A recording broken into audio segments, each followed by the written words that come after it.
Bonjour, dans cette vidéo nous allons apprendre à utiliser une formule simple. Une formule simple peut s'écrire comme une multiplication, comme la loi d'Ohm, U égale R fois I, avec U la tension, R la résistance et I l'intensité. Ou une formule qui s'écrit comme une division, comme la formule de la vitesse, V égale D sur T, avec V la vitesse, D la distance et T la durée.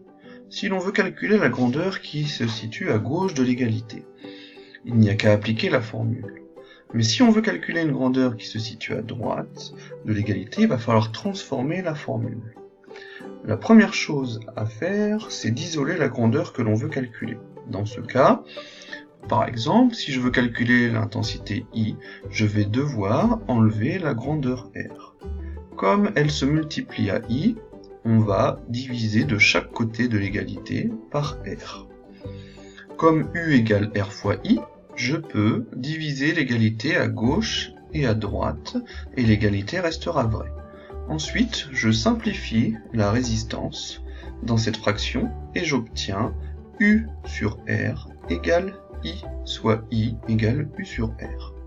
Aussi, si je veux calculer R, je vais procéder de la même manière, mais en divisant de chaque côté par I. On obtient U sur I égale R fois I divisé par I. Je simplifie par I, et on obtient au final R égale U sur I. On peut utiliser donc un moyen mémotechnique en se rappelant que pour enlever une grandeur qui se multiplie, on va l'écrire de l'autre côté de l'égalité, mais en la divisant. Dans le deuxième cas, si la formule est une division, pour pouvoir isoler la grandeur voulue, je vais réécrire la formule de manière à faire apparaître deux fractions. Dans ce cas, je peux écrire V sur 1 égale D sur T, puisque V sur 1, c'est la même chose que V. Comme j'ai une égalité entre deux fractions, je vais pouvoir appliquer le produit en croix. Par exemple, si je veux calculer la distance D, je vais écrire le produit en croix à partir de D, à savoir que D va être égal à V fois T divisé par 1. Et donc D c'est égal à V fois T. Si maintenant je veux calculer le temps T, je vais écrire le produit en croix à partir de T, à savoir que c'est D fois 1 divisé par V. Et comme D fois 1 c'est égal à D, donc T égale à D sur V. Prenons un exemple. Nous allons calculer le temps mis par la lumière pour parcourir la distance entre la Terre et la Lune. Nous savons que la distance D vaut 390 000 km et que la vitesse de la lumière, aussi appelée célérité et notée C, vaut 3 fois 10 puissance 8 mètres par seconde.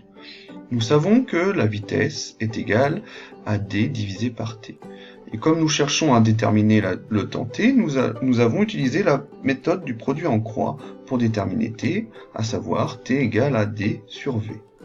Pour pouvoir appliquer cette formule, il faut maintenant vérifier les unités. La vitesse, V, est en mètres par seconde. Ce qui veut dire que je dois mettre la distance D en mètres de façon à correspondre à l'unité de la vitesse en mètres par seconde. Si les unités ne se correspondent pas, le calcul sera faux. Je ne peux pas écrire la distance D en kilomètres. Donc, je dois convertir en mètres, soit D égale 90 000 fois 10 puissance 3 mètres. Je vais obtenir le temps T en secondes, puisque l'unité de temps de la vitesse est en secondes, et les unités correspondent. Je remplace donc D par 390 000 fois 10 puissance 3 mètres, que je divise par 3 fois 10 puissance 8 mètres par seconde, et j'obtiens 1,3 secondes. Vous savez maintenant utiliser une formule simple. À bientôt.